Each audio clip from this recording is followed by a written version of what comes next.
Binigyan muli tayo ng pagkakataong magsama-sama at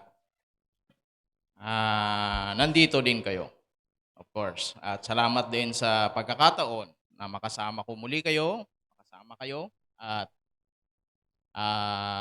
gamitin ng Lord yan para ipahayag ang kanyang mensahe sa hapong ito, sa gabing ito.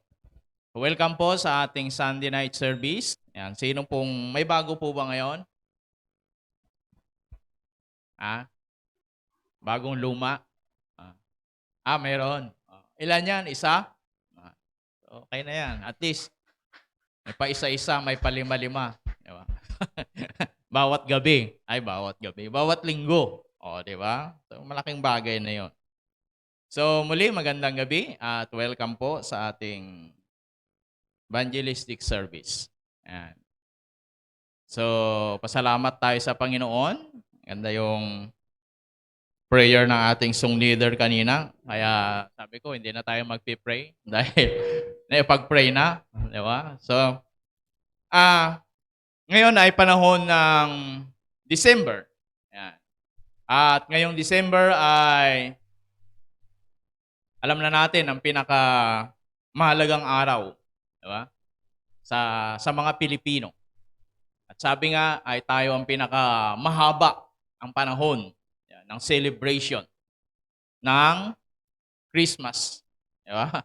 Kaya napaka-halagang bagay yan. Yung iba ay napipressure, yung iba ay natutuwa. Siyempre, lalo na yung mga bata.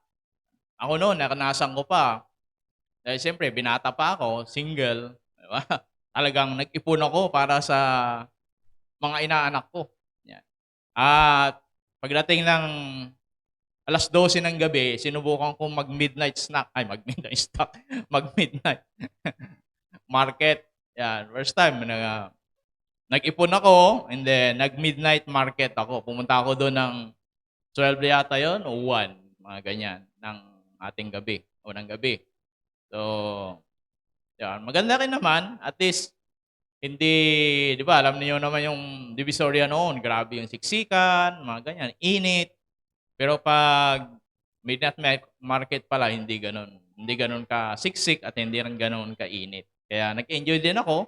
Kahit mag-isa lang ako midnight market, nag-enjoy din naman ako. At nag-enjoy din ako magbalot ng mga regalo yan sa mga inaanak. Pero hindi ako ganun kagaling mamili ng mga kaya mula noon, hindi ko na inulit. Minsan lang nangyari. At salamat sa Panginoon. Kaya yung mga may inaanak dyan, mga inaanak, so stay put kayo dyan kasi pandemic. Delikadong lumabas. Diba? So, actually, hindi ko na nga alam kung sino yung mga inaanak ko. May lumalapit na lang. Diba? O inaanak ko daw. O di, inaanak. Mga ganon. At anyway, so yan yung mga ilang mga pressure lang sa mga panahon na ito. At salamat sa Panginoon. Yan. May mga inaanak na rin akong malalaki na. So napapakinabangan na. Kaya minsan maganda rin magtanim-tanim ng konti no. Yung isa seaman na. So napapakinabangan na rin. Sabi niya, Ninong, di ba? Ako na po nang magbibigay ngayon. Kasi malaki na ako at may trabaho na. Kaya hindi lang material na bagay pwede nating ibigay sa kanila. Mahalaga din, tama natin sila sa panalangin. Lalo na tayo, siyempre, mga Kristiyano tayo na tumanggap yan ang pangalawang responsibilidad bilang isang magulang. Ako nga, hindi ko nga tinanggap yung iba. Sinulat na lang yung pangalan ko. Ninong ka. So, ganun na lang. Anyway, alam natin bakit may Pasko o bakit may season na ganito ay dahil sa pagmamahal ng Diyos. Kaya ipinanganak ang isang Diyos na nagkatawang tao. Amen? Yun ang pinakadahilan na huwag nating kalilimutan na bakit may Pasko dahil sa pagmamahal ni Kristo o dahil sa pagmamahal ng Diyos sa bawat isa sa atin. Huwag nating kalilimutan yon. Kasi nakakalungkot nga, nakakalimutan yung may dahilan o dahilan bakit may Pasko. Diba? Madalas ko nga sabihin, parang ikaw, may birthday ka, pupunta doon sa bahay mo yung mga tao, then kakain lang, di ba? Hindi ka man lang papansinin, di ba? Hindi ka man lang babatiin. Basta papasok doon, ay may pagkain, may birthday yan pala dito ah. Walang pakialam kung sino may birthday. May mga naging bisita na ba kayong gano'n? Na inimbita, di ba? Kulang na, itulak mo sa pinto, di ba? Hindi ka man lang tinanong, sino bang may birthday? Ba, may kainan pala. Bakit may kainan? May birthday han. O sige, kain tayo. So wala man lang pakialam dun sa may birthday o sa may dahilan bakit may kainan. Diba? So si Jesus madalas nalulungkot din siya sa ganung bagay na naisasantabi. Yan. At ang hinahanap lang at gusto lang ng mga tao ay yung celebration. Pero hindi gusto kung yung nagsi-celebrate. Diba? Yung dahilan, bakit may celebration. At yung iba, alam din naman nila, naniniwala sila. But ang problema ay naniniwala lang sila doon sa kapanganakan ni Jesus. Kasi nga, may celebration. Kaya nga ako, lagi kong challenge ko sa mga hindi naniniwala sa Pasko. Huwag kayong tumanggap ng Christmas bonus. Diba? Kasi yun ang dahilan kaya nga sila nagbibigay yung mga company dahil Christmas bonus nga. Okay na, 13-month pay. Nasa batas naman talaga yan. Dapat nilang tanggapin. Pero yung pagdating sa Christmas bonus, kung talagang ayaw mo, di ba? O hindi ka naniniwala, ay huwag kang tumanggap. Bigay nyo na lang yan, sir, doon sa mga naniniwala. O, di ba? O doon sa iba. Di ba? So, dapat yun yung challenge na huwag kang tumanggap kasi binibigay ito sa'yo dahil sa Pasko na ang pinaka-essence o pinaka-espiritu ay pagbibigay. Yun, kaya nagbibigay sila. Kaya may Christmas bonus. Actually, hindi ako expert sa law, pero wala yata yun sa batas eh. Wala ba? Tama ba? Wala, no? Wala, Madam Bana? O. Ang alam ko lang, 13-month pay talaga. Yeah, yun. Pero sa Christmas bonus, option na yun ng company o ng amo mo. Iba, nagreklamo pa eh. Christmas na Christmas, walang bonus. Option na nila yon kung bibigyan kayo o hindi. Diba? Yun yung sana maintindihan ninyo. Lalo na ngayon, siyempre pandemic, marami tayong pinagdaanan na challenge sa mga company. But anyway, hindi ko naman sinasabing huwag magbigay, di ba? Pero ang dahilan kung bakit may Pasko dahil sa pag-ibig ni Kristo, dahil sa pag-ibig ng Diyos. Diba? Kaya huwag natin kalimutan yung bagay na yun. At dahilan bakit nagdiriwang tayo. Diba?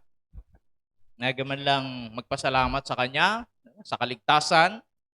Yan yung kaya very familiar sa atin yung verse na nagsasabi, John 3:16, for God, ganun na lamang ang pag-ibig ng Diyos sa sanlibutan. Dahil sa laki ng pag-ibig niya sa sanlibutan, anong ginawa niya? Binigay niya ang kanyang bugtong na anak. At pagkatapos noon, hindi basta lang ibinigay dahil gusto niya. May dahilan.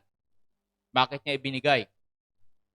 At yon ay para hindi tayo mapahamak.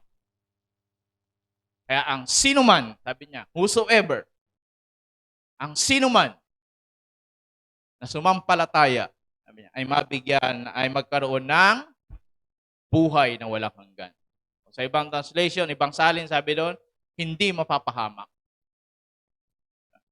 Kaya ngayong gabi ay pag-uusapan natin ang demand of love. Sino dito ng mga umibig? Ba? Hindi pa kayo umubig? Wala kayong mga puso ko. Kasi wala kayong iniibig. Ang Diyos ay pag-ibig. Kaya ang hindi umiibig ay ano, hindi nakakakilala sa Diyos. Sabi niya, dahil ang Diyos ay pag-ibig. 1 John 4:8. Ang Diyos ay pag-ibig, kaya ang sino mang hindi umiibig, sabi niya, hindi nakakakilala sa Diyos. Kabisado ko yung verse na yan, kahit unbeliever pa ako. Kasi pinangkukonsensya namin. Ginagamit yung Bible para panligaw So, iibig ka talaga. So, ang Diyos ay pag-ibig. Kaya ang sino mang di umiibig, hindi nakakakilala sa Diyos. Kaya ang Panginoon, dahil mahal niya tayo, dahil yan ay hindi lang sinabi niya na mahal niya tayo. Kaya demand of love. Diba? Kundi, anong ginawa? Binigay niya ang kanyang bugtong na anak. Yun ang demand ng pag-ibig niya sa atin.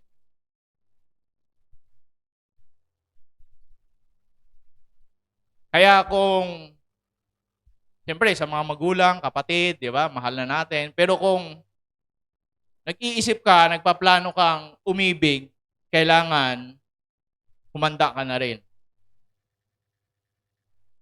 sa demand. Ano ba ibang tanong ng demand? Hinihingi, kapalit ng pag-ibig. Yan pa ba kayo? Hindi lang basta in love. Diba? Isipin mo na anong magiging kapalit nito. Anong hihingiin nito. Kaya ang Panginoon, kahit na hindi pa tayo umibig sa Diyos, siya ang unang umibig sa atin. Dahil siya ay pag-ibig. At dahil mahal niya tayo, tinugon niya yung demand, yung hinihingi ng pag-ibig.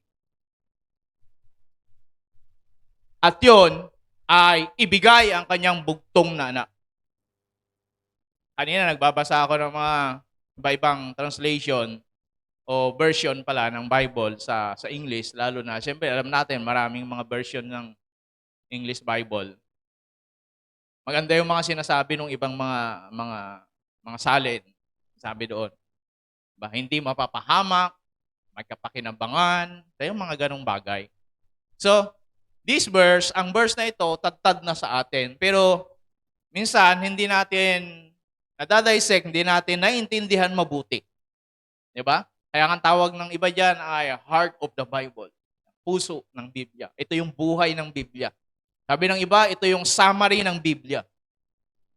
John 3:16. Kaya dapat, yung pagkaintindi mo 5 years ago, dapat iba na ngayon. Diba? Kasi ganyan ang Bible. Yan ang hiwaga ng Biblia. Hindi katulad ng ibang libro. Pag binasa mo ngayon, kung ano yun nandun, yun na yun. Di ba? Kaya pag nabasa mo yan na 3 beses, magsasawa ka na. Kasi wala naman ng bago. Not like the Bible, pag binabasa mo, the more na binabasa mo, di ba? The more na maramdaman mo yung meaning nito.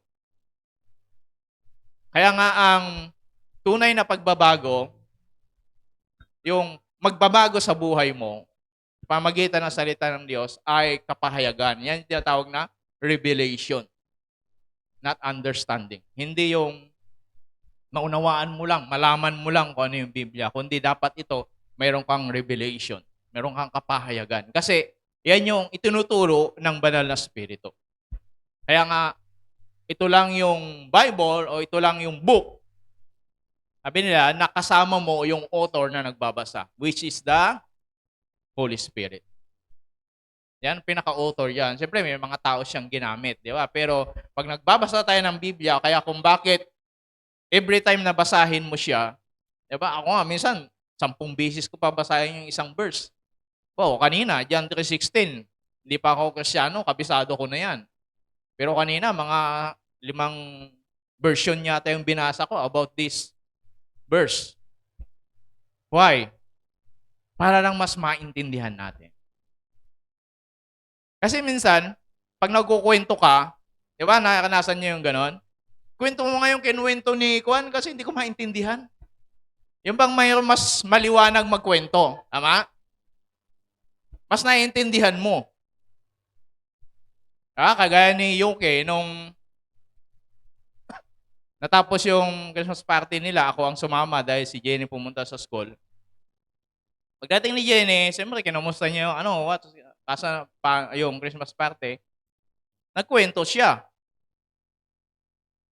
Siyempre, 'di ba, bata. 'Di ba? Sabi niya, enjoy. Sabi niya, na-enjoy ko naman ang Christmas party. Meron lang isang bagay na hindi ko na-enjoy. Yung game kasi nila. So, kailangan ipikit yung mata, tapos magdo-drawing habang nakapikit, ido-drawing nila yung, ano ba yun? Christmas tree. Magdo-drawing sila ng Christmas tree. Habang nakapikit yung mata. Within 15 seconds. Yun yung game nila. Ay, si Yuki perfectionist yun eh. Pag mga gawa niya hindi maganda, ay ayaw niyang ipikit yung mata niya. Sabi, ipikit mo yung mata mo, mag-drawing ka na. Ay, nakaganyan yung kanya, nakadilat yung isang mata para makita pa niya. Siya ang gusto niya, i-guide ko yung kamay niya daw, hawakan ko para i-guide ko. Sabi ko, hindi, Kwan. Hindi na magiging patas yun. Yung ganyan. Tapos nung nakadrawing na, nakita niya, pangit. Ay tapos na yung oras, 15 seconds na. Kaya sabi niya, Dad is slow. Tawa dumating ako, nagkwento ako kay Jenny. Sabi niya, ay kaya pala, sabi niya, kaya hindi ko maintindihan yung kwento niya. Hindi ko maintindihan masyadong yung kwento niya. Pero may mga ganon, di ba? Na nagkukwento siya, okay naman, problema. Pero minsan, parang magulo. Diba? Hindi mo maintindihan. Masyado. Kaya minsan, papakwento mo pa sa iba kasi ganito rin naman yun, parehas lang. Pero, so, yun yung tinatawag na version. Pag sinabing version, para hindi kayo masyadong nalilito sa translation and version. Pag sinabing version, same language, but different version. Yun ang tawag doon. Parehas English, pero magkaiba lang yung pagkasalin. Pag translation, ito yung English to translate nga eh. Diba? So, Tagalog. Yan. Kaya kapag translation, sabi, ito yung translation ng English to Tagalog o kaya Tagalog to Bisaya. Yan. Tagalog to Ilocano, etc. etc. Yan yung translation. Okay? Kaya kung minsan, mapapakinggan niyo, ano yung version na pinagsasabi? Yan. Kaya pag minsan, madalas, lalo na ako, kapag nakikita ninyo, may mga iba-ibang version. English, di ba? Pero, iba-ibang version. Ibig sabihin, iba-ibang presentasyon. Kasi ang salita naman, di isa ang meaning. Di ba? Alam niyo ba yon? Diba? Basic yan. So, alam natin yan. So, yan yung dahilan. Kaya, patuloy nating, kaya yung iba gumagamit ng iba-ibang version, especially sa English, kasi yung English, marami. Marami siyang version. May NIV, may King James, may ganito, may ganyan. Hindi katulad ng Tagalog. Pero may dagdag na Tagalog eh. May ano bang tawag ng version yon? Yung Tagalog English. Pinoy. Yan. Pinoy version. Yan. Kung gusto niyo magbasa. Di ba? Yung version na yun, modern. Tagalog na may halong English. Diba? Kasi ganun tayo eh. Mga kabataan ngayon, mga millennial ngayon, hindi mo na mapatagalog ng diretso. May kahalong English. Yan. Kaya sinabi nila yon sa pagbabago ng generation. Yan. Kasi mga millennial ngayon, diba? Pag diretsuhin mo ng Tagalog, nahihirapan. Diretsuhin mo ng English, hindi rin diba? So, halo-halo. So, ganun yung generation ngayon. Anyway, yan yung para hindi lang kayo maniwala, nalilito. Pag may nababasa, nakikinig, o narinig nyo yung mga salitang yan. Okay? So, ang demand ng pag-ibig ay tinugon ng Diyos. Sa pamagitan ng kanyang pag-ibig sa atin, yung demand ng pag-ibig niya sa atin, tinugon niya sa pamagitan ng pagbibigay niya ng kanyang bugtong na anak. At tapos nun, pagkabigay niya, Ang demand niya ay ibigay. Then, kung mahal natin ang Diyos, may demand din tayo. Di ba? May demand din ang pag-ibig natin sa Diyos. May hinihingi din. Huwag natin kalimutan. Hindi lang ang Diyos, tayo din. Kaya nga sabi ko, kung nagmahal ka, magmamahal ka, ay ihanda mo. Kung maging handa ka, ano ang hihingiin nito at magiging kapalit. Kaya kung mahal mo ang Panginoon, sabi niya, whosoever believe in Him. Diba? So yun, ang demand naman ng pag-ibig natin sa Diyos. Yun naman ang hinihingi.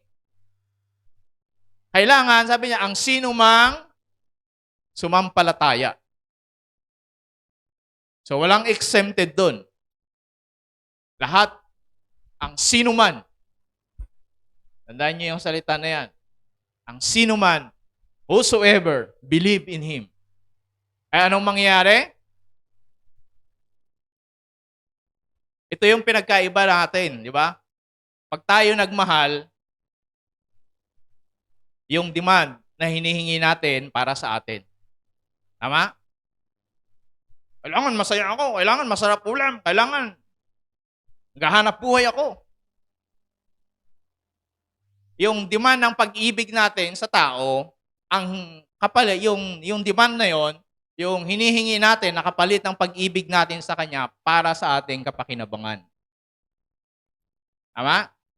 Kaya yung iba, mali ang translation sa pag-ibig. Ang alam nila, para sa kanila lang. Kaya selfish. Makasarili. Diba? Yung iba naman, ang definition nila ng pag-ibig, pagiging martir. Kaya kahit tinapaktapakan na, binubugbog na, diba? Hindi, mahal ko siya eh. May nakausap nga ako noon, lupon ng barangay noon, sabi niya, ito mahirap pastor eh. Kasi kinukumbisi din ako masama sa lupon. Sabi ko, napakabata ko pa po. At saka, sakit sa ulo. Mga barangay, case ng barangay. Diba? Mga tabunutan ng mag-asawa, walayan, diba? Suntukan, kung ano-ano. Ang sakit sa ulo. Ito nga po, pastor eh. Kapag dating dito, halos isumpa. Pag dumating yung lalaki, naamo-amo lang, inaplos-haplos. May okay na. Sayang yung oras mo na ilalaan, di ba? Pagkakasunduin. Di okay na. Tatanungin mo, bakit mo siya tinanggap? Bakit ganito? Mahal ko po eh. Sige, pumunta na kayo doon. Uwi na. Nagmamahalan naman kayo eh. Kalipas ng ilang araw, yung iba araw lang, iba linggo, ayan na naman. Paulit-ulit na lang yan. Mayroon sabi nila minsan, ito yung mag-asawa na to, record na yan. Diba? May mga logbook yan, may mga kanyan sa mga barang. Eto, tignan mo, halos linggo-linggo yata to, buwan-buwan. Pabalik-balik. Isang babae, yung sa, Women's Desk, pakulong na natin. Hindi, mahal ko po eh. Hindi, magtiyaga ka, magtiis ka. Pero huwag ka nang babalik dito.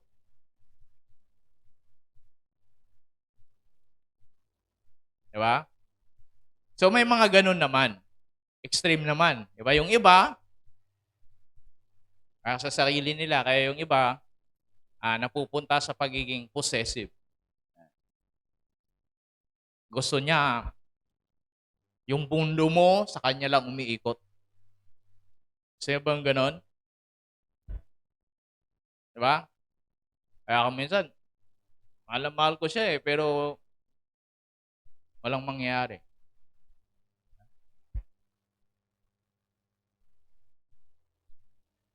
Gusto niya yung mundo mo, sa kanya lang umiikot.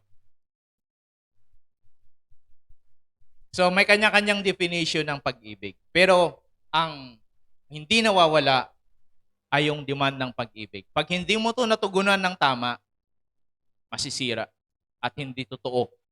Kaya ang Panginoon, kaya totoo yung pag-ibig niya sa atin at siya ay pag-ibig kasi tinugunan niya yung demand ng pag-ibig sa tamang paraan. Kaya may demand din siya. Pero alam niyo sa Diyos, Pag siya ang inibig mo, yung demand ng pag-ibig mo sa Diyos, ang makikinabang, hindi naman siya, ikaw pa rin. Ano yung sabi niya? Whosoever believe in Him, ano sabi? Should not perish. Ikaw pa rin. Di ba? Tayo pa rin makikinabang. Walang panginabang ang Diyos. And yet, tinugon niya yung demand ng pag-ibig niya sa atin. Kaya nga, ito yung nakakalungkot. Maraming gustong pumunta ng langit. Maraming gustong gumanda ang buhay. Maraming gustong hindi mapahamak. Maraming gustong hindi mapunta ng impyerno. At maraming nagsasabi, I love you, Lord. Di ba? Ang daling sabihin, mahal kita, Panginoon. Pero ang tanong, tumutugon ka ba doon sa hinihingi ng pagmamahal na yon? Kung kapalit, demand ng pagmamahal na yon. At kung tutugon tayo, hindi ang Diyos makikinabang, tayo pa rin. Yun ang pinagkaiba. Kaya ang Panginoon, hindi nakakapagtaka kung bakit ang standard niya ng pag-ibig natin sa Kanya ay ano? With all your heart. With all your mind. With all your strength. Bakit? Kasi pag ginawa natin, you are safe sa pag-ibig mo sa Diyos. Kahit anong demand ng pag-ibig natin sa Diyos, pag tinugon natin yan, tayo pa rin makikinabang. Kaya pagdating sa tao, wag mong with all your heart. Pag nabaliw ka dyan, masisira ka. Tama? Ay, yung iba, nababaliw sa pag-ibig sa tao. Mabaliw ka sa pag-ibig sa Diyos. With all your heart. Pero pagdating sa tao, not with all your heart. Dahil malaki ang demand ng pag-ibig. Huwag niyong kalilimutan yun. Malaki ang hinihingi, ang cost ng pag-ibig. Buhay. Kaya maraming nasisira ang pangarap. Tama? Ilan ang nakilala nyo? Nasira ang pangarap, nasira ang kinabukasan dahil sa sinasabi daw na pag-ibig. Siyempre, majority kayo dito, mga kabataan. Dahil mahal daw o maling pag-ibig. Maraming pamilyang nawasak dahil nagsasabing mahal daw nila. Nagmamahalan daw sila. Diba? Kaya, that's demand. Kaya, ang pinakamaganda kapag matugunan natin yung standard ng Panginoon sa pag-ibig, wala tayong magiging problema. Bakit? Magiging ligtas tayo. Pag sa tao ka, nabaliw, ibuwingin mo siya ng buong lakas, buong pag-iisip, sigurado ka, pagdating ng panahon, ilan na bang mga mag-boyfriend, mag-girlfriend nakita nyo, napaka-sweet, kala mo hindi maghiwalay. Diba? Mahihiya ang langgam sa tamis ng kanilang pagmamahalan. Mahihiya ang bubuyog na lumapit. Pero pagdating ng ilang taon, ilang buwan, ng iba nga buwan lang, di ba? Iba ilang taon. Di ba? Yung mga drama nila nabaliktad. May nagdidimandahan pa, nagmumurahan, samantalang noon, hindi ko man lang makanti. Kung ano-ano mga drama. Pero pagdating ng wala. Kasi costly. Mahal. At ito yung nakakaligtaan natin minsan, madalas. Kaya, imbis na ayusin ng pag-ibig ang buhay natin, ang pag-ibig ang sumisira. Ang tinatawag nating pag-ibig ang sumisira. Sa pamilya, 'di ba? Sa career, sa kinabukasan, sa pag-aaral, 'di ba? Sa ambisyon. Kaya minsan, hindi naman ako kumukontra, 'di ba? Minsan, kadalasan niya sa mga youth camp. Ayan, dami na naming youth camp natin pag kita mo, grabe very gifted. Kaya minsan nag-uusap-usap yung mga ako, nakikijoin na rin ako kasi dami ko na rin nakitang gano'n. Diba? Okay pa yan, gifted pa yan kasi hindi pa na in love. Pag na in love, sira ang ministry, sira ang gift, sira ang talent. Katuwiran pa ng iba. Ito, sa babae ko lalo napapakinggan to. Madalas sa mga Kristiyanong babae, sabi nila, pastor, wala namang nanliligaw sa aming Kristiyano eh. Nakapag-isip na ba kayo ng ganon? Meron na bang nagka-problema ng ganon dito? Mga bata pa naman kayo, di ba? Dalasan niya, mga professional na. Sabihin nila, pastor, wala namang nanliligaw sa aming kasing Kristiyano. Kaya pumatol na kami sa unbeliever. Nagsisimba naman, mabuborn again din niya. Sumasama naman sa simbahan. Mabuborn again din niya. Ewan ko lang pero sa lalaki wala pa akong ganung Pero sa mga babae kadalasan yan ang kanilang demand o kailangan reklamo. O hindi naman reklamo, parang hinanaing. Hinaing. Bilang isa. Siyempre, Kristiyano ka, dalagang Pilipina. Diba? Hindi ka pwedeng showy. Diba? Medyo pigil-pigil sa sarili. Kahit gustong-gusto mo. Diba? Mga ganun diba? Kausapin mo kasi, siyempre nakakahiya naman. Kaya ako din, siyempre, in-encourage ko sila. Sabi ko sa kanila, umatin kasi kayo ng mga gathering ng mga kabataan. Huwag doon sa party ng mga, diba, mga unbeliever. Punta kayo doon sa party ng mga, diba, sa loob ng club. Siyempre, hindi ka mabibigo. Marami doon. Kasi yun talaga ang pakay nila. Umatin kayo sa mga youth camp. Diba, sa mga gathering, fellowship. Paki-fellowship kayo. Lumabas kayo. Yung iba kasi, trabaho, simbahan, trabaho, bahay. Ganun lang. Diba? Sabi ko, may youth camp tayo ngayon. Is opportunity para makilala kayo ng iba. O makakilala kayo ng iba. So, go ahead. Paghandaan ninyo. Pero siyempre, wag naman yun ang dahilan kaya pupunta kayo ng youth camp. Bonus na lang yun if God's will. Kaya nung pumunta sila, Brother Rodolph, sa youth camp sa Isabela, nakatagpo siya. Kala mo daw, sorry Alam mo, nakalimutan ko, Ayan ang bunga. Ayan yung sinasabi natin.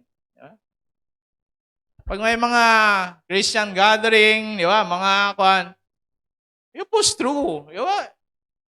Kasi doon ka makakakilala. Kahit nga si Pastor Samuel, maganda yung sabi niya kayo mga magulang, sabi niya, hayaan niyo yung mga anak niyo pumunta ng church, makipag-fellowship sa youth camp o sa youth fellowship. Meron tayong mga table dyan sa labas. Kung nakapunta na kayo sa COP, may mga doon, table. Magbaon kayo, magpaklans, di ba? Magkainan kayo doon para makapag-fellowship kayo. Anong gusto ninyo? Mapangasawa ng mga anak niyo, yung mga addict dyan sa tambay, sa kanto, yung mga tao dyan na, dito sa church papuntahin ninyo, sa mga Christian gathering. Para doon nila makita, doon nila makilala.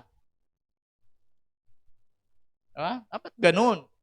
Yung iba kasi, kaya sabi ko, ano bang cycle ng buhay mo? Ito nga, bahay, simbahan, work. Bahay, simbahan, work.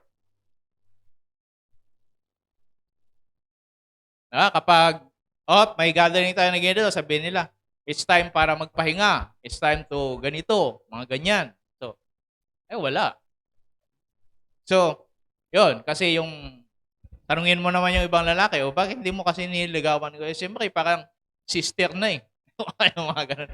Parang sister-brother na magkapatid na So, nahihiya na rin magligawan. Diba? So, yung mga ganun. Pero hindi ko sinasabi magligawan na kayo,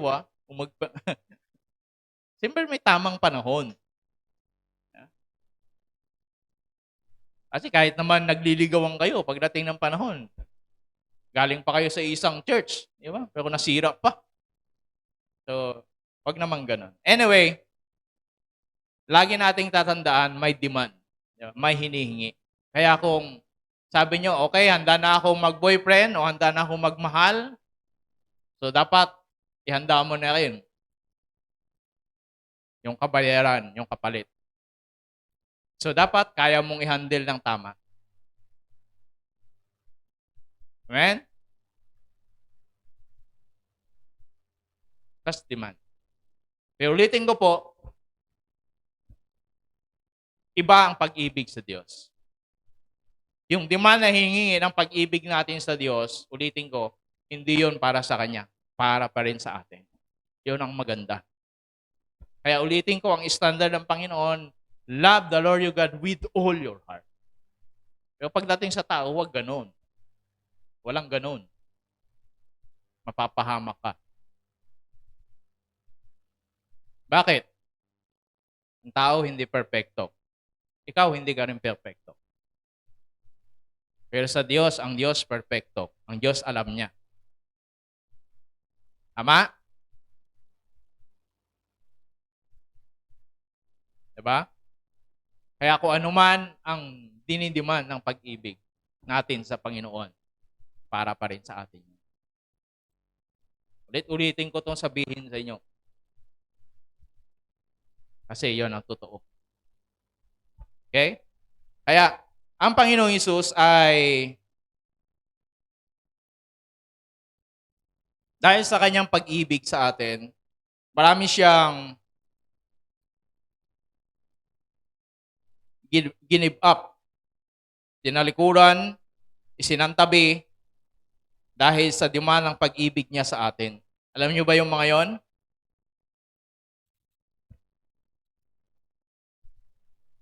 Na kailangan ay gawin niya to para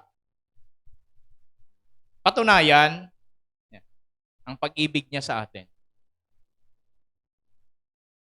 Kaya ang Panginoon, hindi naman kalabisan na yung standard ng pag-ibig na gusto niya o standard na pag-ibig na dapat ibigay natin sa Kanya ay pinakamataas na antas ng pagmamahal. Kasi siya mismo, malaki ang binayaran niya, tinugon niya para ipakita sa atin ang pag-ibig na yan. Kaya nga, ang sabi sa Romans 5:8, di ba? Pero pinakita ng Diyos sa atin ang kanyang pag-ibig ng ganitong paraan, kahit noong tayo makasalanan pa, namatay si Kristo para sa atin. Tayo, umiibig tayo sa tao dahil meron tayong nagustuhan sa kanila. Di ba? Yan, majority yan. Bibihira yung sabing, bakit mahal mo ako? Wala, mahal lang kita. May narinig na ba kayong ganon? Kung mayroon man, baka 0.100%.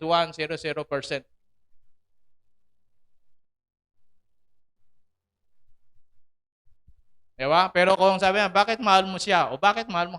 Kasi mabait ka eh. Kaya naman common yan eh. Diba? Pinaka-common yan. Gas-gas yan. Kasi mabait ka eh. Diba? Kasi Kristiyano ka eh. Pero yung, bakit mahal mo ako? Bakit mahal mo siya? Kasi mahal ko eh. Diba?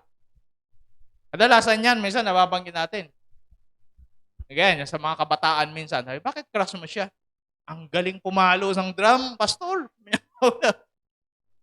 So, na-attract siya doon sa gift ng tao na yun.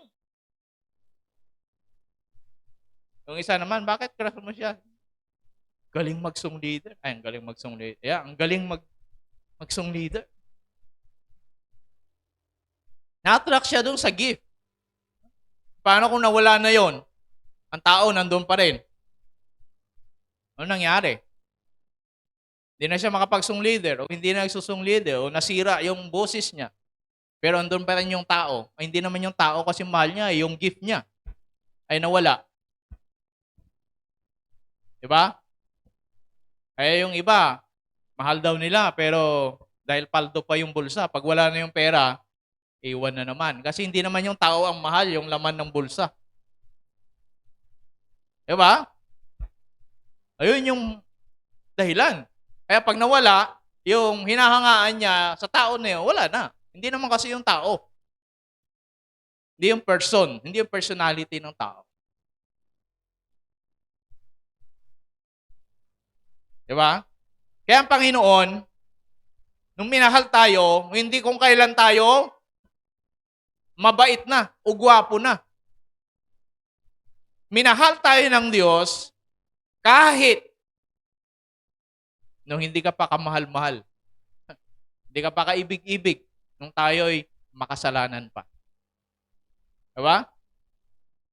Kaya ang minahal sa atin ng Diyos, yung ikaw. Hindi yung kung anong meron ka. Are you there? Sana maintindihan natin to. Bakit? Kasi pag maintindihan natin, maiba yung pananaw natin sa pagmamahal ng Diyos sa atin. Na mahal tayo ng Diyos dahil tayo yun. Dahil ikaw yun. Kaya lumapit ka sa Panginoon, sabi niya, come unto me, all you are weary. Hindi niya sinabi, oy, lumapit kayo sa akin kapag kayo ay mga kwan na. Professional na kayo, kapag kayo ay may trabaho na, kapag kayo nakakapag-tithes na, kapag kayo ay nakakapag-worship na. Pero hindi ganon. Minahal tayo ng Diyos dahil ikaw.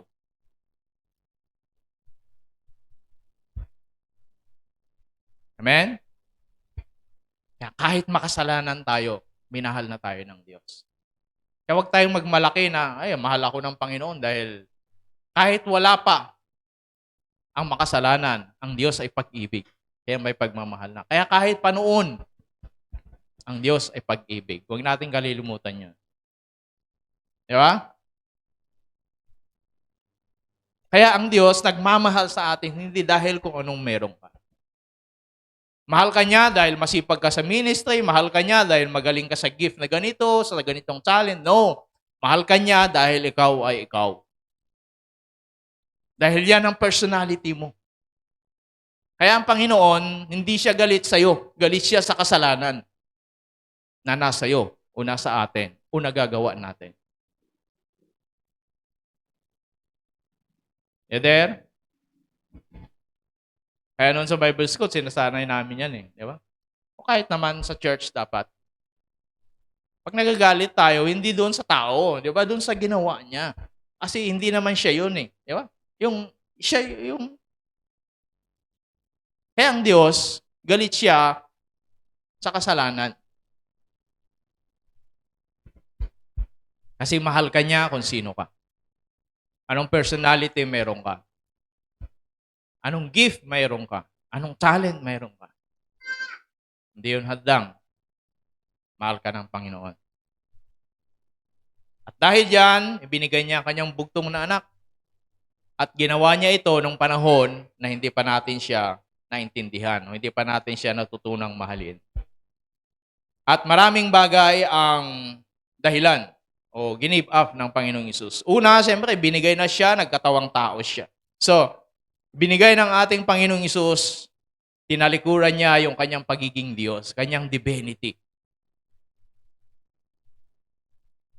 Na isang Diyos ay magkatawang tao.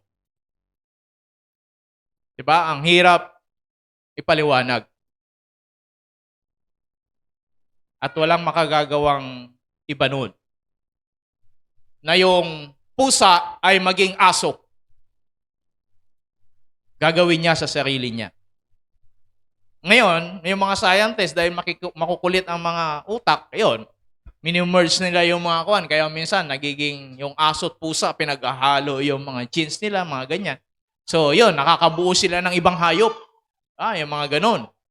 Pero yung mismong aso o mismong pusa ay gusto niya maging aso, hindi pwedeng mangyari yun. Dahil hindi niya kayang gawin.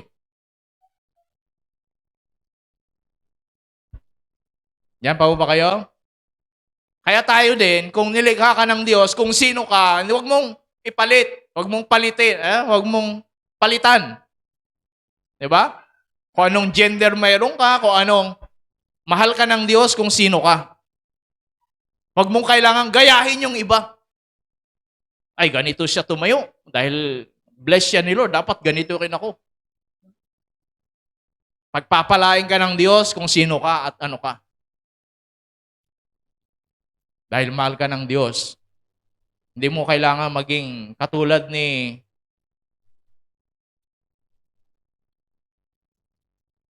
ewan ko na magbanggit. Hindi mo kailangan gayahin siya. Di ba? Para na sa ganoon, ay sabihin, oy, katanggap-tanggap ako sa Panginoon. Ay, mahal ako ng Diyos. Ay, mamahalin ako ng Diyos. Ay, gagamitin ako ng Diyos. No. We are unique, created by God. At ikaw lang yun. Bagamat sabi ng mga iba, mga eksperto, may kamukha ka daw sa mundo. Ako, nakita ko ng isang kamukha ko eh. Bagamat marami pang nagsasabi, ay kamukha mo si ganito, ay kamukha mo si ganyan. Pero meron talaga ako nakitang kamukha ko. Pag humarap ako sa salamin, at humarap siya, parehas lang. Matangkad lang siya ng konti sa akin. 5'5" ako, siya 5'7". Matangkad lang siya. Pero magkamukha kami. Kaya napagpala siya. Nabigyan ng pamasko ng di-oras. Dahil kamukha ko. Napagkamala na ako yun. Kaya binigyan niya. Tapos ako, di ba si Apollo, pastor, bakit nagugwardya? Kasi gwardya siya. Sabi niya, bakit? Sabi nung kasama niya, bakit? Hindi naman si Apollo yun ah. Tapos nakayala siya, oo nga no, mas bata yun. Kaya you are blessed kung yung kamukha mo, diba, kung most wanted, magtago ka na. Diba, may mga identity, diba, may mga hinuhuli minsan. Nakakabalita na kayong ganon? Hinuli siya, akala niya siya. Tapos tinignan yung record niya. Ay, iba palang tao to, kamukha lang. Diba? Diba? So, you are blessed kung kamukha mo ay matino o maayos. Pero, we are created. We are unique, created by God. Huwag kayong ma-insecure sa sarili nyo. Nilikha kayo kung sino kayo. Anong gagawin mo? Enhance yourself. Excel what you have. Parang ginawa niyan, binigyan ka ng material, then gamitin mo. Diba? Improve mo. Yun ang sinasabi nun. Parang, ito, yan, binigay ko na sa'yo. Yan yung pagkatao mo, yan na. Then, enhance it. Improve it. Yun yung part mo naman. Diba? Mahirap sa atin kasi minsan, pag una, dahil hindi natin alam, nahiya tayo, ayaw nating magpaturo, o ayaw tayong maturuan. Lahat naman tayo, walang alam, di ba, na lumabas sa mundo. Meron bang ganon? Di ba? Na paglabas sa mundo, marunong ka ng magbike, marunong ka ng magmotor, marunong ka ng mag-drive. Meron bang ganon? Paglabas mo, magaling ka na mag-English. Wala namang ganun eh. Diba? So, enhance. Kaya nga may study, may pag-aaral, may opportunity, may pagkakataon. Anong talent mayroon ka? Diba? Anong skill? Yun ang improve natin. Kaya ang Panginoon, dahil sa pagmamahal sa atin, ay tinalikuran niya, sinantabi niya ang kanyang pagiging Diyos. At siya lang pwedeng gumawa nun. Meron akong na-research patungkol sa mga isda. Meron palang ganun. pinanganak sila, puro lalaki. Yan yung clownfish. Yan yung Finding Nemo. Maalala niyo yun? Na movie na yun. Naging, yun, sikat, di ba? Yung isda na yon, si Nemo. Yan, clownfish yon. Pag pinanganak pala sila, puro lalaki. Tapos, yung sarili nila nag-turn to female. Pwede silang maging babae. Especially pag walang babae na. Yan. So, nangyari, magiging babae sila para dumami, para magkaanak. Ang problema, pag naging babae na sila, hindi na sila pwedeng bumalik sa kanilang dating gender, pagiging lalaki. Kaya kung lalaki siya, naging babae siya, hindi na pwedeng maging lalaki uli. Kaya walang pinapanganak sa kanilang babae, puro male, puro lalaki. Kasi pwedeng gawin nila yon. That's unique kind of fish o creation. Pero, isda yun. Isda ka ba? Di ba? Isda yun. Pero ikaw, isda ka ba? Hindi ka tayo sa wangis ng Diyos. Kaya nagkakaroon ng maraming problema. Kaya ang Panginoon ay ito yung bagay na kailangan na tugunan niya dahil sa pag-ibig sa atin. Kailangan magkatawang tao siya. Hindi siya tao, magkatawang tao. Kasi hindi niya tayo maaabot, hindi niya tayo maintindihan. At kayo din, hindi mo siya mapapatay. Ang Diyos hindi mo kayang patayin. At hindi siya mamamatay. Immortal siya. Maliban lang sa mga Diyos ng Greek. Pero ang Diyos na totoo, hindi natin siya pwedeng mapatay. Kaya kailangan siyang magkatawang tao. Hindi siya tao, pero magkatawang tao. Which is, ang hirap ipaliwanag. Kaya si Jesus ay may dalawang taglay, di ba? Na personalidad, may isa. Diyos siya, at the same time ay tao. At yan ang mahirap. At yan, maraming nagtatalo-talo. Kasi Diyos lang makagagawa niyan. Ngayon, kung pilitin mong paliwanag, sabi nga ng isang author, manganganib yung kaluluwa mo. Or else, tanggapin mo. Yun lang yun. Okay? Kasi hindi natin kayang ipaliwanag. Kasi Diyos yan eh, tao tayo. Kaya sabi niya, dapat maging katulad kayo. Yan, Philippians chapter 2, verse 5 and 6. Dapat maging katulad kayo ng kay Kristo Jesus.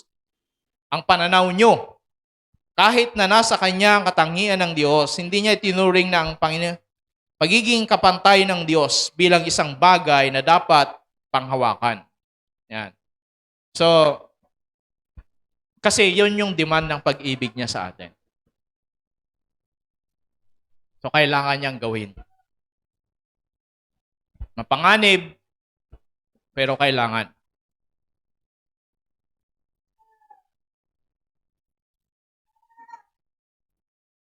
Pangalawa, hindi lamang yung kanyang pagiging Diyos ang kailangan niyang i-give up, kailangan niyang sa demand ng pag-ibig niya sa atin, kundi dahil din sa kanyang o kailangan din niyang i-give up ang kanyang position bilang isang hari ng mga hari.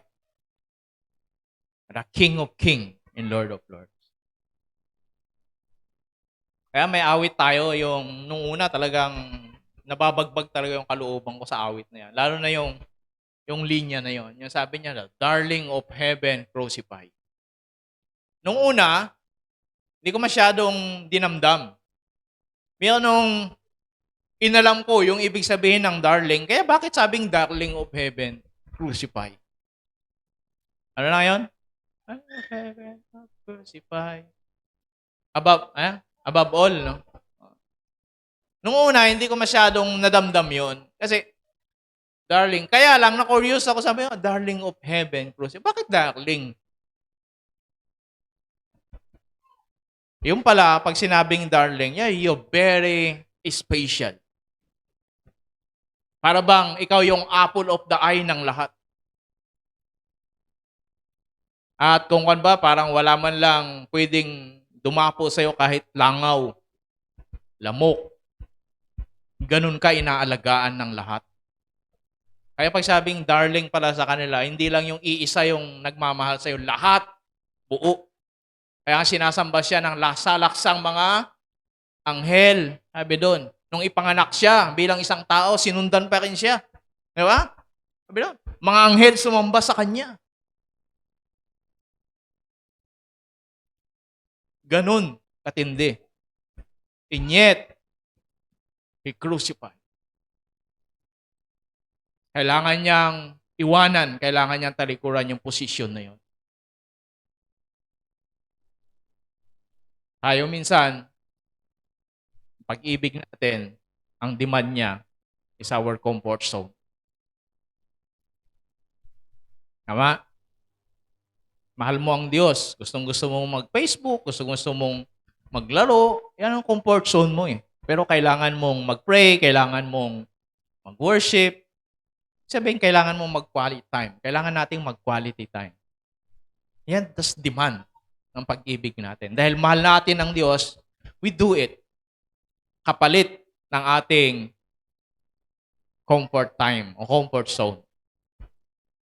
Kagaya niyan, yung iba sa inyo, iniwan ninyo yung panunood ng siguro, kung ano-ano, and then nandito kayo ngayon. Salamat? Tama? O, palakpakan natin ang Panginoon. Dapat, siguro, ang iba sa inyo, nag-email, Facebook. Diba? So, kumakain, natutulog, but you need to live. Dahil sa pag-ibig sa Diyos. Kaya lahat ng nandito ay umuibig sa Panginoon. At tinugunan ninyo ang demand ng pag-ibig na yan. Pero bago natin ginawa yan, si Jesus mismo ginawa na. At hindi madali. Tayo nga, kung tao sana, kung tayo nga magkaroon lang ng konting posisyon, grabe na. Di ba? Ayaw nang umalis. Yan, kaya mo, sa mga politiko, sa eleksyon, para bang mawawasak na ang Pilipinas kung hindi sila yung nakaupo. Parang sila na yung messianic savior ng Pilipinas. Di ba? Ng ating lungsod, ng ating yung mga ganong ka-obsess sa posisyon. So, yan yung tao. Pero ang Diyos, kailangan niyang iwanan niya. Dahil sa iyo at dahil sa akin. Diyan pa ba kayo? Nasusundan niyo ba? That's demand. Maraming yung comfort zone natin. That's demand of love. Mahal natin ang Panginoon. Pangatlo, hindi lang yung position. Siyempre, kapag umalis ka sa position mo, kasi kung yan, kagaya ng isang hari, pag umalis ka dyan, ay nanganganib ang iyong reputasyon. Kaya tingnan niyo si Jesus, pumunta nga siya sa sarili niyang lugar, sabi niya, a prophet without honor. Propeta siya, pero walang respeto, walang galang yung mga tao sa kanya. Sarili niyang lugar, bayan, na siningangan. Kaya nga sabi nila, awan ko lang, awis, makapunta ako isang araw. Diba? Pero sabi nila, pagdating ng Pasko, ang pinakamalungkot na lugar ay yung lugar kung saan pinanganak si Jesus, which is the Bethlehem. Kaya may awit ako napakinggan niya. Parang kinukondem niya yung sabi, ano ba tong awit na to? Pati si Jenny sabi, ano ba tong awit ni Kwan na to? Sabi, yung Bethlehem. Bethlehem. Sinusumbatan niya yung Bethlehem. Kung saan pinanganak si Jesus. Pero alam nyo, yun yung pinakamalungkot na lugar kasi hindi sila niniwala. Tayo, nagsasaya tayo dahil Pasko, pinanganak si Jesus. Pero yung mismong lugar na pinanganakan niya, walang reputasyon si Jesus doon. Hindi siya kinikilala.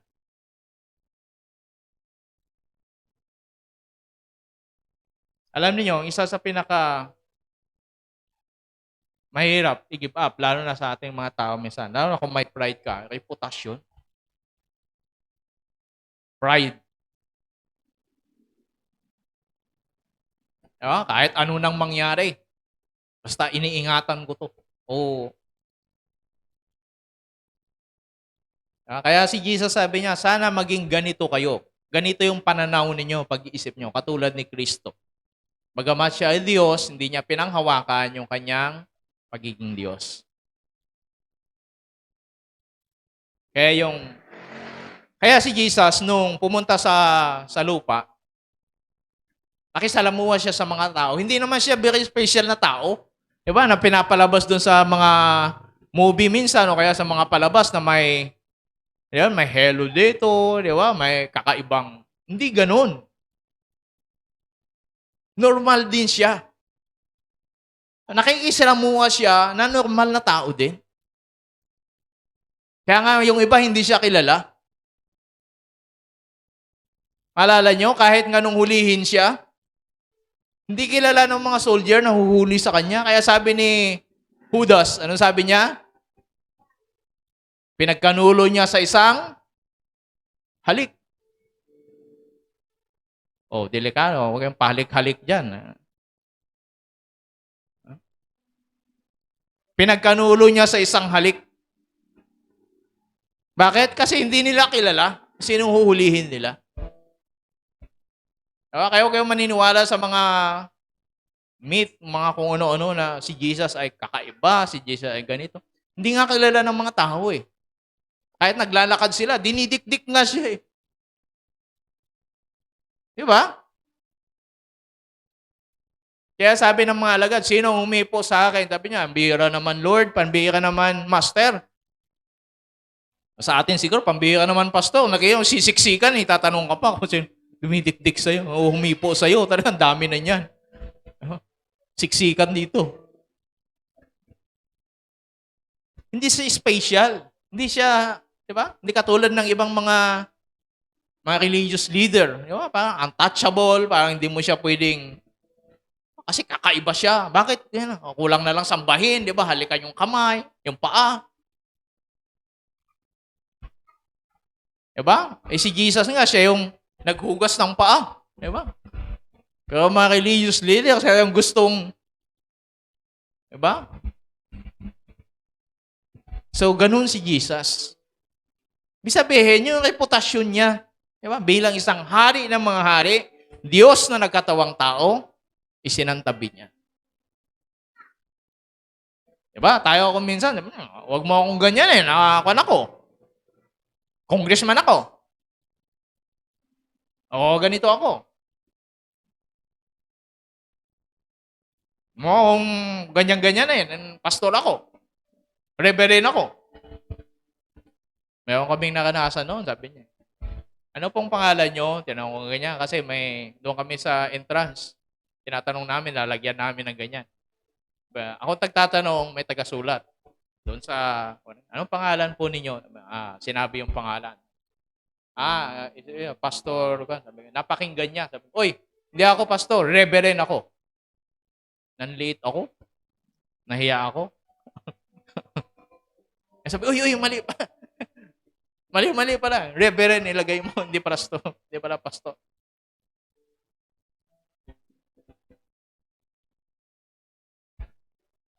Reputasyon. Yan yung bagay kuminsan na nagpapahiwalay sa atin at sa iba. Di ba? Si Jesus, tinalikuran niya yan. At siyempre, higit sa lahat, sabi ni Jesus, walang makakakuha ng kanyang buhay maliban na ibigay niya. Eto, na-share ko na sa inyo kung natandaan nyo noon. Si Jesus namatay, hindi dahil pinatay siya. Namatay si Jesus dahil binigay niya ang kanyang buhay. That's the highest. Yan ang pinakamataas. Taas ng demand ng pag-ibig. Buong buhay. Nialay. Madalas sinasabi natin, Lord, iaalay ko ang aking buhay sa iyo. I-tights mo nga lang, di mo maibigay. Di ba? Buhay pa. Niyo yun? Yung kung kaya mong ibigay yung buhay mo, yung bagay na mahalaga sa iyo, kaya mo yung i-give up? Kaya mo yung ibigay because of love. Because that's the demand.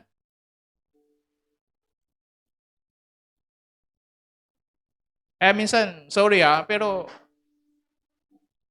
huwag tayong maging hipokrito o religious people. Hindi tayo religious people. We are relationship with God. Kahit ako, hindi ko sinasabing perfect na ibibigay ko yung tithes ko. Pero, wag natin gamitin kasi. Minsan, nagiging gasgas yun. Sabi, Lord, I give you my life. Prayer meeting lang, hindi maka-attend. Tapos, I give you my life. Oh. Sorry. But that's the truth. That's demand. Hindi, diba? 10 minutes lang, hindi makapag-pray. Tapos sabihin, I give you my life. Diba? Sabi, pray tayo. Isang chapter lang ng Bible, di mabasa. Tapos sabihin natin, I give you my life. But that's the demand of love.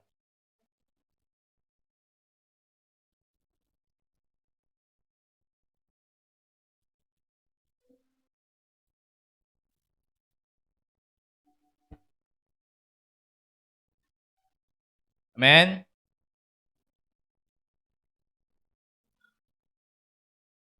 Minsan, ako sa akin lang to Huwag naman ninyong, sa totoo lang, ngayon lang ako nag-preach na humingi sa inyo ng paumanhin. Ang salita ng Diyos, hindi ko inihingi ng paumanhin. O ng sorry. Alam ko, mga bago kasi kayo. Alam ko, iba sa inyo, baka hindi matanggap. But, kahipokrituhan kasi. Parang religious, diba? Mindset. Dito, hindi natin dinidevelop yung religiosity, kundi yung relasyon natin sa Panginoon. Personal relationship. Yun ang gusto kong ma-establish sa inyo. Yun ang gusto kong maging foundation ninyo. Na, hindi yung relihiyon, di ba? Hindi yung pagiging religyoso.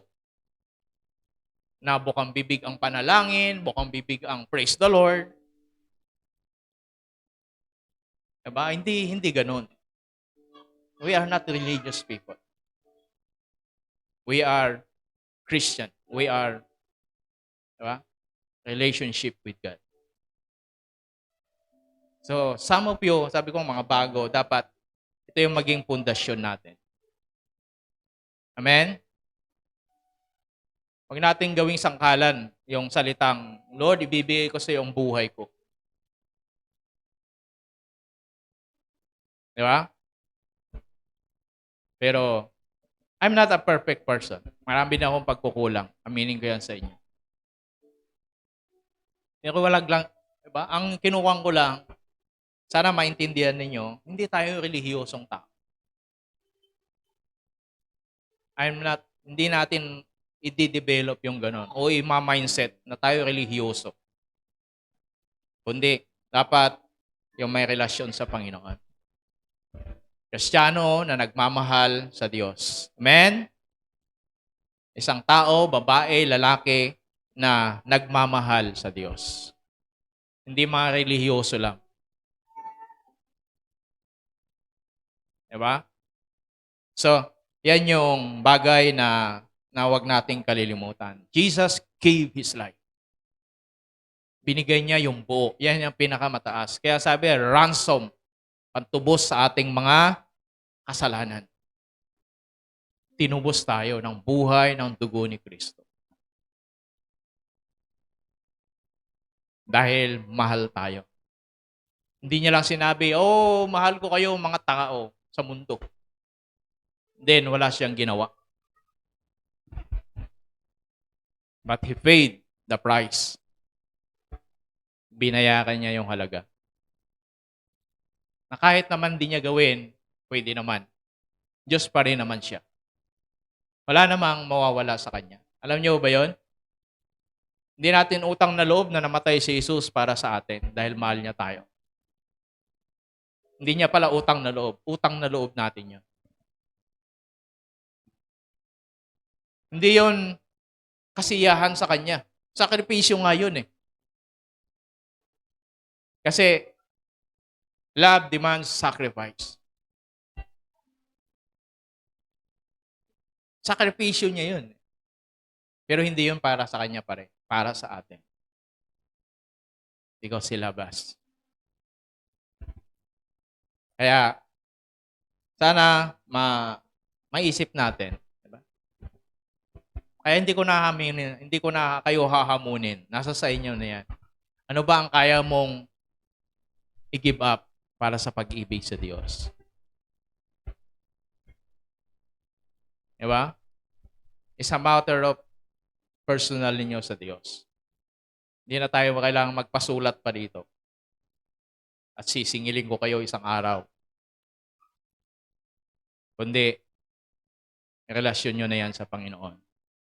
Kaya nga sabi ko sa inyo, hindi ko ini-encourage o hindi natin gusto na sana maging relihiyoso lang tayo. Kundi dapat yung personal natin na ugnayan at relasyon sa Diyos. Diba? Yun yung importante at mahalaga. So, at madalas, ay si Jesus, sabi niya, ang sino mang tumalikod, diba?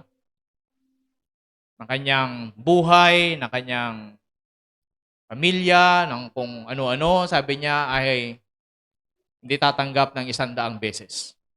Hindi ko naman sinasabing talikuran ninyo, di ba? Iwanan na ninyo. Pero that's demand. Yan yung hinihingi. Ayoko lang malagay sa itak natin na parang andaling sabihin, Lord, I love you. Pero di natin nararamdaman, di natin namimint. Yung parang dinadamdam. Diba? Yung sinasabi natin. Lord, I love you. Pero kaya ko bang tugunan ang demand ng pag-ibig ko sa iyo? O pag-ibig natin sa Kanya? Ang Diyos, ginawa niya yun. Actually, marami pa yan, mga give up niya. Pero yan lang yung pinaka major na alam ko sa ngayon pa. Na give up niya para lang sa iyo at para sa akin. Para patunayan, para ipakita. Kaya yung mapunta ka lang mula sa impyerno patungong langit, napakalaking bagay na yun. At ginawa yun ni Jesus para sa iyo. Kaya ngayong gabi ay that's what's the challenge. Yan yung hamon sa atin. Sabihin natin, huwag nating i-condemn ang sarili natin. Pero sabihin natin, Lord, totoo bang mahal kita? Diba? Kasi ang daling sabihin. Pero totoo ba? In my heart. Hindi ko sinasabi na maging perfecto tayo. Kasi hindi naman tayo perfecto. Ang growing, hindi natitigil yan. Kahit ako, marami akong lapses, marami akong pagkukulang. Marami akong negligence. I'm not a perfect person. But I try the best that I can. By the grace of God. Medyan pumapalya pa rin, but I try the best. Hindi ako tumitigil. Hindi ko ginagawa yon dahil pastor ako. Hindi ko ginagawa yon dahil nagpe-preach ako. I do it because I love God. That's it. Kaya wala akong pakialam sa posisyon. Wala akong pakialam. Basta, I know I love God. And I do what I can. The best that I can. Because I love God. Because that's the demand of my love to God. Ang gusto ko, matugunan ko yung demand ng pag-ibig ko sa Diyos. Because hindi ako relihiyosong tao. I am a Christian with a relationship with God. Tayong lahat.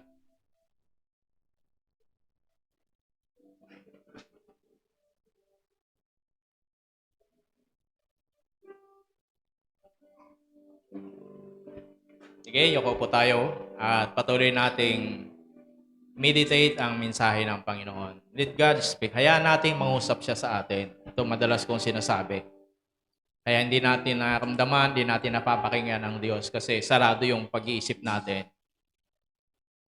But when you come here na empty ang iyong puso at isip, pupunuan niya ng Diyos. Pero kung puno na yan, puno na ng problema, ng alalahanin, ng takot, pangamba, isuko mo sa Diyos. At palitan niya na to ng pag-asa. Pananampalataya. Pero kung hindi mo yan magagawa, walang mangyayari. Iuwi ka, ganun pa rin. Expectation mo, ganun pa rin. Inaasahan mo, ganun pa rin. Sige, yoko po tayo manalangin sa Panginoon.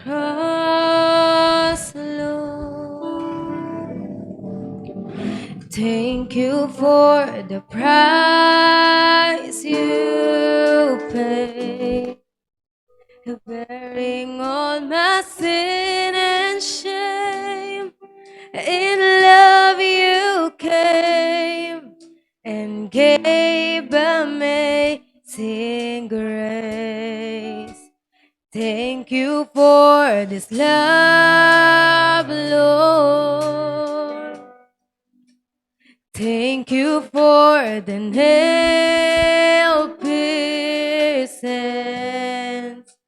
Wash me in your cleansing flow. Now all I know, your forgiveness and embrace. Worth is the Lamb seated on the throne. We crown you now with many crowns. You reign victorious,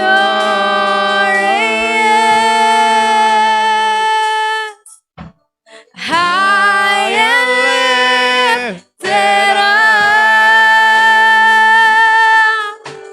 Jesus, Son of God, the darling of heaven, crucified.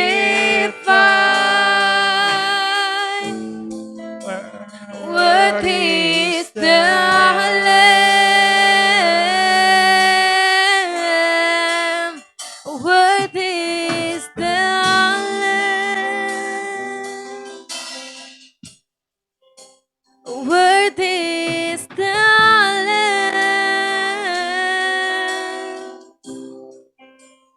Worthy is the Lamb. Bilang isang tao, Diyos, hindi po namin kayang arukin, unawain ang hiwaga ng pag-ibig mo sa amin. Ngunit salamat po sa limitadong kaalaman, pagkaunawa po namin at sa tulong at pagtuturo nyo sa amin, Banal na Espiritu. Lord, patuloy naming naintindihan. Patuloy naming naunawaan. Kaya ito ang paraan na tulungan mo rin po kami, Panginoon. Ng pag-ibig mo, Diyos, hindi naman kayang pantayan, pero sana tulungan niyo po kami. Pag-ibig namin ay patuloy na lumalim, lumawak pa. Lord, patuloy pa na maging totoo. You refine our love, Lord God. Patuloy mo tong baguhin, O Diyos. Na habang tumatagal ang aming paglilingkod sa iyo ay hindi po kami nanghihina, nanlalamig o nawawalan ng gana, kundi lalong lumalalim yung sidhi ng aming paglilingkod. Lalong lumalim ang pundasyon ng aming pagmamahal. Na sa pagdating ng panahon sa aming paglilingkod, dumating mga hamon at pagsubok, ay mas nagiging matatag po kami. Lord, sa gabi pong ito, lumalapit po kami sa inyong trono ng biyaya, humihingi ng kapatawaran. for being hypocrite, Lord. Become hypocrite. Minsan, Panginoon, nagiging hipokrito kami, hindi lang sa harapan ninyo, kundi sa harap ng mga tao. Mas iniingatan namin yung aming reputasyon bilang isang Kristiyano, pero hindi yung aming relasyon sa inyo. O yung aming reputasyon, Panginoon, kung sino kami. Lord, Ikaw ang unang nagpakita ng halimbawa. Tinalikuran mo ang lahat. Isinantabi para ipakita, para patunayan kung gaano mo kami kamahal. Ikaw na Diyos at Hari ng mga hari. Sakdulang iwanan mo ang iyong trono. Ginawa mo para sa amin. At sino kami, Panginoon? Pabigyan mo ang ganong klaseng pagpapahalaga at pagmamahal. But we thank you, Lord. Ginawa mo to para sa amin. Kaya patuloy kami humingi sa iyo ng kapatawaran. At hindi lamang kapatawaran, kundi tulong at biyaya, Panginoon. More grace, Lord. Para sa ganoon, patuloy din na lumalim, lumawak ang aming pagkaunawa sa iyong pag-ibig at kung paano ka din namin minamahal. Upang na sa ganoon, Panginoon, sa bawat sandali, nasasambitin ang aming mga labi na mahal ka namin, ito ay nagiging totoo at mula sa aming puso, hindi lamang sa aming mga bibig. Pagkat ikaw ang nagsabi, hindi lahat ng tumatawag sa iyo, Panginoon, Panginoon. Lord, patawarin niyo po kami. Madalas, hindi namin natutugunan ang demand ng pag-ibig namin sa iyo. Kaya nagiging hipokrito na kami. Nagiging mapagkunwari na kami. Pero Lord, alam po namin, hindi ka namin madadaya. Pwede naming madaya manilang ibang tao. O ang aming kapwa, pero ikaw hindi, Panginoon. Kaya ngayong gabi, patuloy kong dalangin sa inyo, bawat isa na ito, mga kabataan, lalo ng mga kabataan na ito, yung mga bago na patuloy na naglalaan ng oras at panahon na pumunta sa lugar na ito. Dalangin ko po, Diyos, patuloy ka magpakilala sa kanila. Patuloy mo buksan ang kanilang mga espiritual na pangunawa. Buhayin mo ang mga patay na espiritual nila. Lord, ang kanilang pandinig, buksan mo, Panginoon. Ang kanilang paninging espiritual. At alisin mo ang mga kabulagan, katigasan ng puso. Tuloy kang magligtas. Patuloy kang magbago. Lord, patuloy kang magpalaya. Mga salita mo ay buhay at espiritu. At hindi ito nang kokondem, kundi nagbibigay buhay. Nagbabago ng buhay. Kaya ngayong gabi, dalangin ko po, patuloy ka magbago. Baguhin niyo ang bawat isa po sa amin. It's only by your grace, O God. It's only by your grace. Salamat po, Banal na Espiritu, pagsama niyo sa amin, pagtuturo niyo sa amin. Salamat sa iyong mga buhay na salita. Lord, alam po namin, mga salita mo hindi babalik sa iyo na walang kabuluhan. Pagkat sinabi o binabantayan mo ito. Kaya ang sino man na nakinig ngayong gabi, naniwala, tinanggap ang iyong mga salita. Lord, I pray for miracle. The confirmation of your word, Lord. Patunayan mo ang mga salita mong ito. Patunayan mo, O Diyos, sa buhay nila. Hindi man ngayon, pero sa mga susunod na araw pa. Hindi lang ngayon, kundi kahit sa mga susunod na araw, linggo at buwan. Sa panahon ng hamon at pagsubok ng kanilang pagmamahal, ng kanilang pagkakilala sa inyo, ng kanilang relasyon, ng kanilang karir, ng kanilang buhay, ng kanilang pamilya, maging ng karir na kanilang tatahakin. Lord, maging gabay nila ang mga salita mong ito. Maging tanglaw sa kanilang mga landas. Ilayo mo sila. At ingatan, huwag maligaw ang kanilang mga landas. Salamat sa buhay ng bawat isa, mula sa pinakabata hanggang sa pinakamatanda. Dalangin ko, tuloy, ingatan niyo po kami. Ilayo niyo po kami, Panginoon. Sa anumang klase ng pandaraya, panlilinlang. Anumang klaseng espiritu na sisira at hahadlang sa aming pagmamahal, pagkakilala, at sa aming higit sa lahat relasyon sa inyo, Panginoon. Salamat po sa iyo lahat ng kapurihan sa pangalan ni Jesus. Amen. Thank you. Maraming salamat. God bless.